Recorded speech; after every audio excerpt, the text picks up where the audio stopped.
శ్రీ గురు గణేష్ మేధా దక్షిణామూర్తి సహిత శ్రీ బాలాత్రిపురసుందరై నమః. సనాతనం ప్రేక్షకులకు శుభోదయం.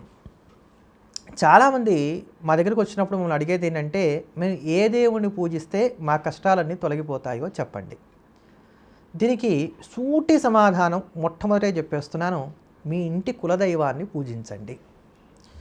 కన్న తల్లి ఎలా అయితే పిల్లల్ని రక్షిస్తుందో ఆ ఇంటి దేవుడు ఆ ఇంటి వారిని అలా రక్షిస్తాడు.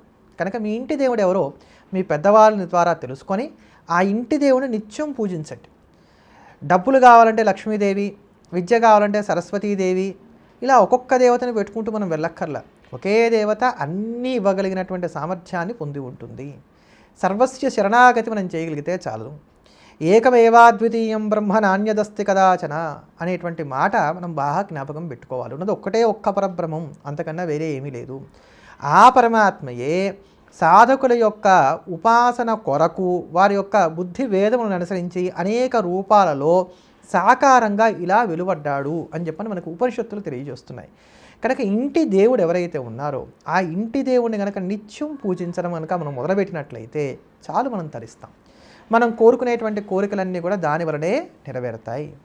అయితే ఇక్కడ ఈ కోరికలు నెరవేరడం అనే దాంట్లో కూడా సాధ్యాసాధ్యాలు మనం చూసుకోవాలి. కృష్ణ పరమాత్మ పక్కనే ఉన్న పాండవులు వనవాసం చేశారు, మనం మర్చిపోకూడదు. దేవుడు ఏం చేస్తాడు? దేవుని పూజిస్తే కష్టాన్ని తీసివేయడు. సాధారణమైనటువంటి కర్మం ఉంటే తొలగిస్తాడు. అది ప్రబల కర్మ, అనుభవిస్తే తప్ప పోవడానికి అవకాశం లేదు. అంతగా పాపకర్మ మనం పూర్వజన్మలో ఆచరించి ఉన్నాము అనుకున్నట్లయితే అప్పుడు దాన్ని తట్టుకొని నిలబడి నెగ్గడానికి కావాల్సినటువంటి శక్తిని ఇస్తాడు. ఇది జ్ఞాపకం పెట్టుకోవాలి. అందుకని వరమిస్తే దేవుడు, వరం ఇవ్వకపోతే కాదు అనుకోవటం కూడా అజ్ఞానమే అవుతుంది. కనుక ఇంటి దేవుడు రక్షించినట్టు మరి ఇంకా ఎవ్వరూ కూడా రక్షించరు. ఇది మొట్టమొదటిగా జ్ఞాపకం పెట్టుకోవాల్సినటువంటి అంశం. ఒకవేళ ఇంటి దేవుడు ఎవరో మనకి తెలియట్లేదు, మరి అప్పుడు ఏం చేయాలి అంటే, నిత్యం కూడా పడుకోబోయే ముందుట మా ఇంటి దేవుడు ఎవరో నాకు తెలియట్లేదు కనుక నాకు స్వప్నంలో దర్శనం ఇచ్చి తెలియజేయండి అని చెప్పని ఆ ఇంటి యజమాని ఇల్లాలు ఇద్దరు కూడా నమస్కారం చేసుకొని రాత్రి వేళ నిద్రిస్తూ ఉన్నట్లయితే కొన్నాళ్ళకి ఆ ఇంటి దేవుడికి కరుణ కలిగి ఆయన వాళ్ళకి స్వప్నంలో కనబడతాడట. ఆయన అయితే ఆయన దేవతా రూపంలో ఉంటే, ఆయన దేవి రూపంలో ఉంటే ఆవిడ చక్కగా స్వప్నంలో కనబడి నేను పలానా అని తెలియజేస్తాడట. ఆ స్వప్నం వచ్చేంతవరకు అలా ఆచరించడం అనేది మంచిది. ఇంటి దేవుడు కూడా తెలియనటువంటి స్థితిలో మనం ఉన్నామంటే ఇంటి దేవుడిని మనం వదిలేసామని అర్థం. ఇంటి దేవుడిని వదిలేసినటువంటి వారికి అభ్యున్నతి ఎలా కలుగుతుంది? కలగదు కదా. అందుకని తండ్రి తాత ముత్తాతల నుంచి పూజలు అందుకుంటూ వస్తున్నటువంటి దేవుడు ఎవరైతే ఉన్నారో ఆయన ప్రధానము. ఆ దేవుడిని పూజించడం వలన మనకు ఉండేటువంటి కష్ట పరంపరలు ఏవైతే ఉన్నాయో వీటన్నిటి నుంచి కూడా మనం తరింపబడతాం. దాని తర్వాత రెండవ స్థానం దేనికయ్యా అంటే ఇష్టదేవతకి. ఫలానా దేవతారాధన చేస్తున్నప్పుడు నా మనస్సు ప్రఫుల్లంగా ఉంటుంది, హాయిగా ఉంటుంది, ఆనందంగా ఉంటుంది, ఒక అనిర్వచనీయమైనటువంటి అనుభూతిని నేను పొందుతున్నాను. ఆ దేవతారాధన చేయటం రెండవది.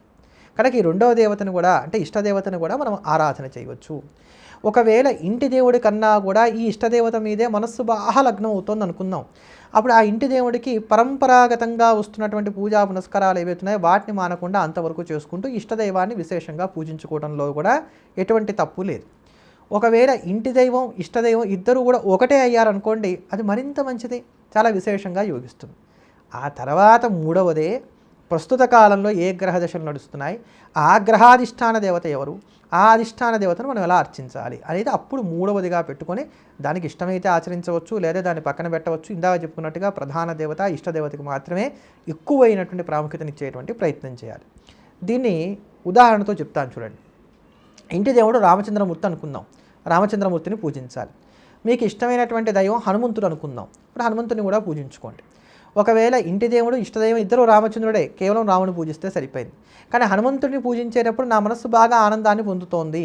అప్పుడు రాముడికి నిత్యం చేయవలసినటువంటి ఏవైతే పూర్వం నుంచి వస్తున్నటువంటి ఉన్నాయో అంతవరకు చేసి హనుమంతుడిని విస్తారంగా పూజిద్దాం. ఇప్పుడు జ్యోతిష్కుడి దగ్గరికి వెళ్ళారు. అక్కడ ఆయన ఇంకో మాట చెప్పాడు, ఏమంటే మీకు రాహుదశ నడుస్తోందండి, రాహుకి అధిష్టాన దేవత దుర్గాదేవి కనుక నిత్యం దుర్గను కూడా పూజిస్తే మంచిది. అప్పుడు ఈ దుర్గాదేవిని పూజించడం అనేది మీకు అత్యవసరం ఏం కాదు. రాహుకి అధిష్టాన దేవతగా చెప్పారు కనుక ఏ అష్టమి నాడో ఏ మంగళవారం నాడో లేకపోతే కనుక 6 నెలలకు ఒక మారుగా ఓ దుర్గా సంబంధమైనటువంటి హోమాలు నిర్వహించుకోవడం అట్లాంటివి చేసి మనం పక్కన పెట్టచ్చు. లేదా దుర్గా ద్వాదశ నిషిద్ధమాల లాంటి చిన్న చిన్న స్తోత్రాలు పారాయణ చేసినా సరిపోతుంది. కానీ ఈ ఇంటి ఇలవేలుపుని ఇష్టదైవాన్ని మాత్రం వదిలిపెట్టకుండా ఇవి చేసుకునేటువంటి ప్రయత్నం చేయాలి. ఇంటి దైవాన్ని ఇష్టదైవాన్ని వదిలేసి ఓ జ్యోతిష్కుడు నీకు రాహుకి అధిష్టాన దేవత దుర్గాదేవి, రాహువుకి అధిష్టాన దేవతగా ఉన్నటువంటి దుర్గను పూజిస్తే ప్రస్తుత కాలం నీకు అనుకూలంగా ఉంటుంది అన్నప్పుడు కేవలం దుర్గారాధన చేసి మిగతా రెండు వదిలేస్తే మాత్రం ఫలితాలు తారుమారవుతాయి. కనుక ఇవి జాగ్రత్తగా జ్ఞాపకం పెట్టుకోవాలి.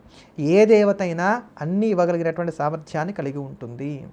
అనన్యా చింతయంతో మాం ఏ జనా పర్యుపాసతే తేషాన్ నిత్యాభ్యుక్తానం యోగక్షేమం వహామ్యహం. గీతలో పరమాత్మ చెప్పినటువంటి వాక్యం ఇది. ఎవరు నిరంతరాయంగా నన్ను స్మరిస్తూ ఉంటారో సర్వకాల సర్వావస్థల్లోనూ వాళ్ళ యోగక్షేమాలు నేనే దగ్గరుండి చూసుకుంటాను. కనుక మనకు కావాల్సిందల్లా గాఢమైనటువంటి భక్తి, అనిర్వచనీయమైనటువంటి భక్తి, అది మనం కలిగి ఉన్నట్లయితే ఏ దేవుడి పట్ల అయినప్పటికీ కూడా ఆ పరమాత్మ, ఆ దైవం మనల్ని చల్లగా కాపాడుతుంది. ఇది నేను సారభూతంగా చెప్పదలుచుకున్నటువంటి అంశం. మరోమారు మళ్ళీ కలుద్దాం. ఎల్లప్పుడూ దేశాన్ని ప్రేమిద్దాం, దైవాన్ని స్మరిద్దాం. స్వస్తి.